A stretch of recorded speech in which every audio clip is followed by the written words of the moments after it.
Hello, everybody. This is Bishop Chief Apostle Kari St. John, and we are going to do 5-minute meals.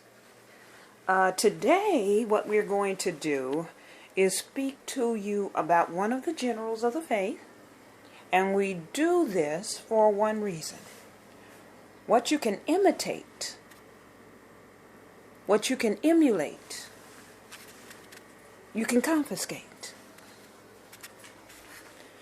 And I say that for this reason.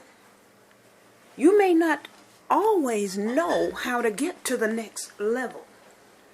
But if you can imitate me, if you can take from me and position what I have to develop you, then you will make it there, because God says a perfectly trained student looks just like his teacher. So don't bother or don't worry if it feels that you are a copycat. Because all the disciples were copycats. Some of the greatest ministries of this day sound just exactly like their fathers.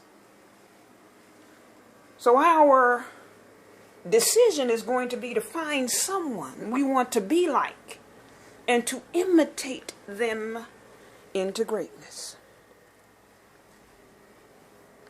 So we're going to start with Smith Wigglesworth today, because for me, I believe he was the greatest apostle since the apostles of all time. And I say that because he raised so many people from the dead. And when his wife died, he left wherever he was. He went home. She had been dead for a while by that time. He held her and he called her life back into her body. And he held it there until God told him to let it go. Now, if I'm going to imitate somebody, I want to imitate someone who will call my life back into me if I cannot make it. So we're going to discuss some of the things that he did and some of the things that he said in this 5-minute meal. Okay, this is one of his quotes. When one dares to trust God on his bare word, then peace flows freely. Wavering is past. There is nothing to be done. All is finished. And you enter into possessions that cannot come in any other way. So keep the test before you and be still and see the salvation of God. Nothing but love counts. So be full of this all-prevailing charity that knows not fear and is blind to everything but the object of its perfect choice, Christ and him alone. Here's another. If you leave people as you find them, God is not speaking by you. So there must be an intensity of enlargement of this divine personality of God in the soul. So absolutely bringing to a place where you know it would be awful to remain 2 days in the same place. The glory of God is that at any given moment, we can have a greater understanding and a greater position with God simply by refusing to let him go. Simply by denying him any opportunity for us not to receive the object of our possession. Christ is who we are after at all times.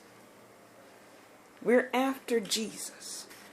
We are after the beauty of who he is. We want to know the beauty of his face. We want to know who he is every day. We want to do what he does every day. We want to live in the glory of the nature and the character of Christ every day. Everything we do is to bring us into a higher level of his glory. And we do that simply by imitating who he is. Follow me as I follow Christ. And that position is what brought Smith Wigglesworth to where he was one of the greatest apostles of faith of all time, because this is a victory that overcomes the world, and that is our faith. Without faith, it is impossible to please God. Without faith, you can't even begin to access the kingdom of heaven. So, if I'm going to follow one of the greatest victorious warriors of all time, I'm going to have to live at a level of faith that few people have ever recognized. I'm going to have to live at a level of faith where it seems that nothing that I desire in the face and the beauty and the motivation of knowing and loving and keeping myself within him will be denied to me. And so what he said was, when he wanted a spiritual gift and it didn't look like God was giving it to him, he would become like a spoiled baby. It would be like he's tugging on his father's coat and saying, "Daddy, can I have it now? Daddy, can I have it now? Daddy, can I have it now?" And so I think that God is willing and wants to give you every spiritual gift. But you have to be relentless in scandalous pursuit of higher levels of who he is. So if you want a spirit of prophecy, you desire a spirit of prophecy, you keep pursuing God for it, even when it seems as if you're not going to get it. Because he wants to know that you'll follow him until he gives you exactly what you want. I read Smith Wigglesworth for years and years. And when I started out, I couldn't understand it because nobody around me could understand it. But I kept plummeting away at that word until I got to a point where I could almost understand who he was. And then there came a day, this was like after 10 years of just reading him and saying, "What does that mean? I don't know what it means, but I'm going to try to figure it out." After 10 years of that, I got a prophetic word that said, God is going to open up every level of heaven to you. And in that time, I realized that all that time that I've been studying who Smith Wigglesworth was and saying, "I'll never get this, I'll never get this, I'll never know who this person is," but I got a better understanding today.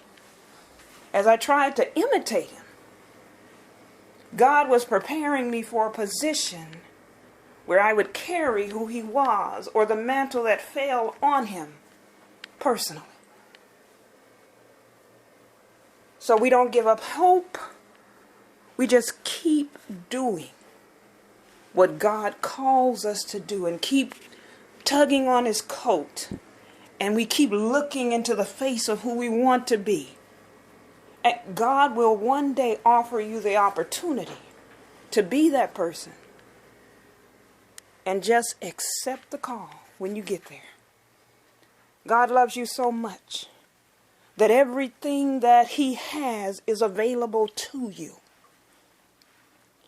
You just have to touch his face, follow him closely, and pursue him with a mindless and reckless abandon until you get what you want.